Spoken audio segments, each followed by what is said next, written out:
Hello students, welcome to Oxford Modern English online class.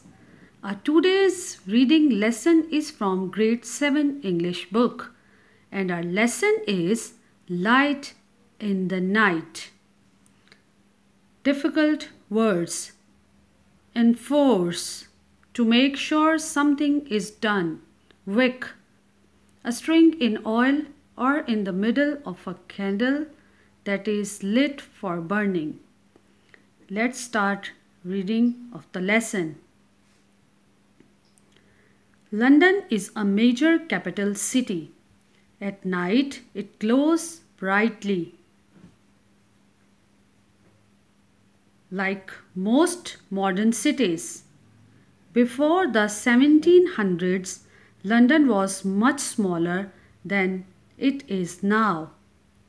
On cloudless, moonlit nights, people would take advantage of the moonlight and go out to socialize. But nighttime in the city could be dangerous.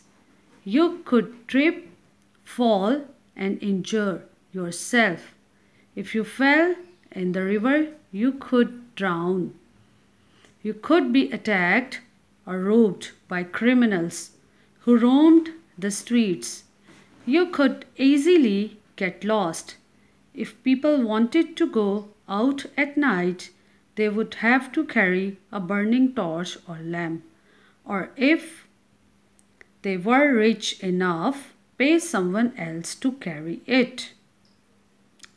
There were many link boys who would, for a small fee, hold a burning torch or lamp ahead of people so that they could see the way through the dark streets.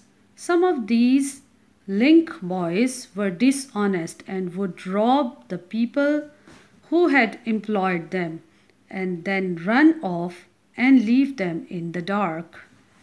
By the early 1700s, busy cities like London and Paris had street lamps in some areas. In Paris, which had street lamps before London, the first street lamps were actually lights placed in the windows of houses. Police enforced a law that said every house had to have a lamp burning in the window all night long. If the lamp went out, people would have to get up to light it or face being fined. Some people started to offer their services as lamplighters. In return for payment, lamplighters would put up a lamp outside the house and make sure it was lit. The street lamps reassured people and made them feel safer. The authorities realized the benefits they brought and took over the installation and maintenance of them. All over Europe, the use of lampposts grew.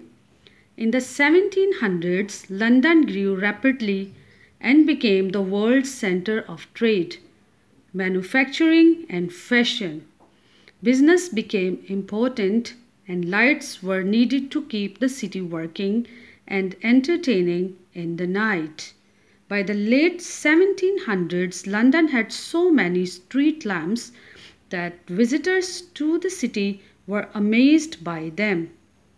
The lamps were fueled by wax or oil that gave off an unpleasant smell and often dripped. Many people were employed as lamplighters because each lamp had to be lit by and every evening.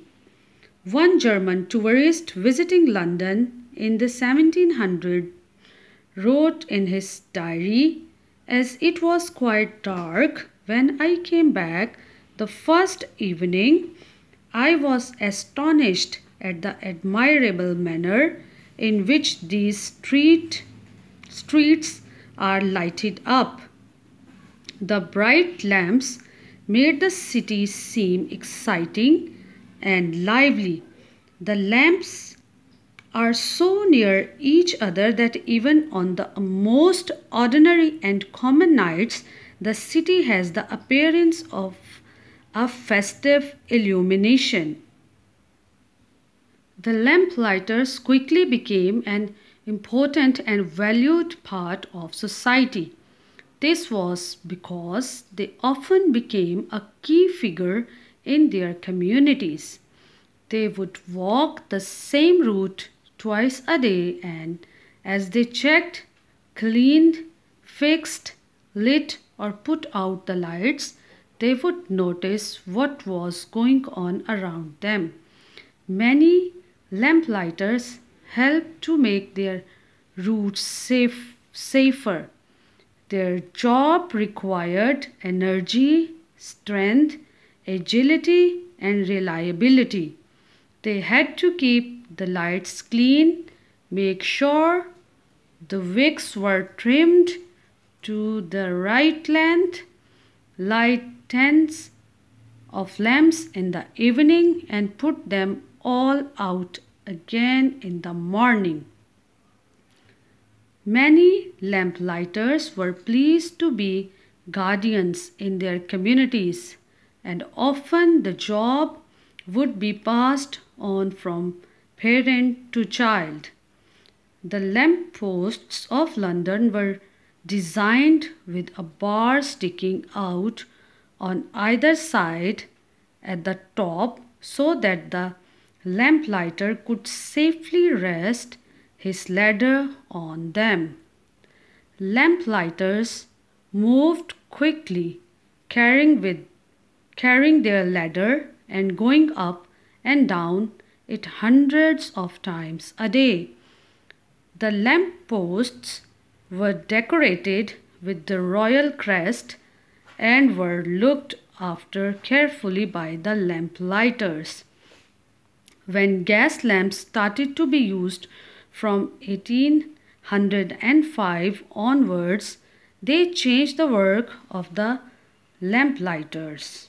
The gas lamps were much quicker to light and didn't require lots of work like the oil lamps, such as changing the smelly oil and replacing and trimming wicks. Some of the lamplighters felt their job wasn't the same anymore. Charles Dickens captured this feeling in the story, The Lamplighters, when one character talks about the change from oil to gas lamps.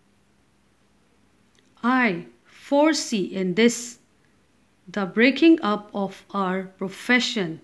There is no more going the rounds to trim by daylight.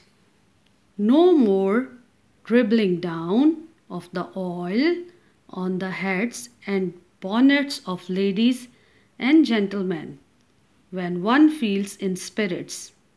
Any low fellow can light a gas lamp. Gas lamps were better than oil lamps in many ways, although a big issue with them was that every now and again one would blow up.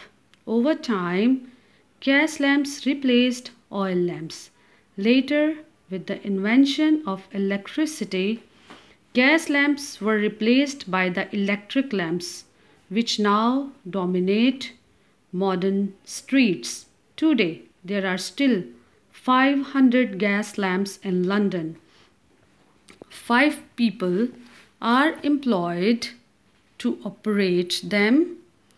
They light them every evening and put them out every morning. These lights are carefully looked after because they are part of the city's history. Kingston Palace Gardens is the name of a long avenue in London. It is lined with grand old buildings and is lit entirely by gas lamps. There you can imagine what it would have been like in London during the time of Charles Dickens.